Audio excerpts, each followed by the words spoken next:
May client tayo, ayan, Mitsubishi Adventure. Papalitan natin siya ng 7 inches sa Android yan kasi may crack na din siya, ayan.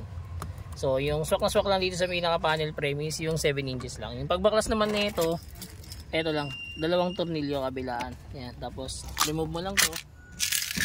Ayan, kung ano yung nakakabit dito, tanggalin mo lang. Tapos pag natanggal mo yung dalawang tornilyo na yun, ito sa kabila. Ayan, mariremove mo lang. So ito, ayan, na-remove natin yung 2 screw, tapos ito, ayan, tanggalin nyo lang siya.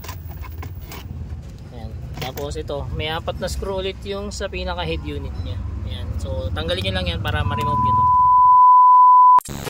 Ayan, tapos tayo mag-install ng ating 7 inches Android with Apple CarPlay and Android Auto na to. Then kasama pa rin sa package natin yung reverse cam. Sige po, paki-reverse po ako. Ayan, so ayan, kahit saang part nyo siya tignan, malinaw po siya kasi nga po IPS screen na yan. Sige po, paki-park na po siya ulit. Then ito yung mga apps na meron. Ayan, pwede ka na rito mag-Waze, Netflix, YouTube, Google Maps. Ayan, tapos ito, ayan, gagaya nito, naka-Netflix si Bossing. Ayan, naka-sign in na siya, so manonood na lang siya. Pwede na sila mag-enjoy habang nasa biyahe. Ayan, Spotify, pwede na rin yan. Kung Viva Max, kung gusto nyo installan, bahala na kayo. Ayan, sa mga gusto mo mag-avail, drop message lang, direct message lang for better and faster transaction. Don't forget to like and follow na rin. Salamat, ingat, ride safe. So, ayan, naka-Netflix ngayon si Bossing. Ayan, tinitesting namin kasi para makita daw ni Bossing yung quality ng video ng ating head unit. Ayan, Netflix yan.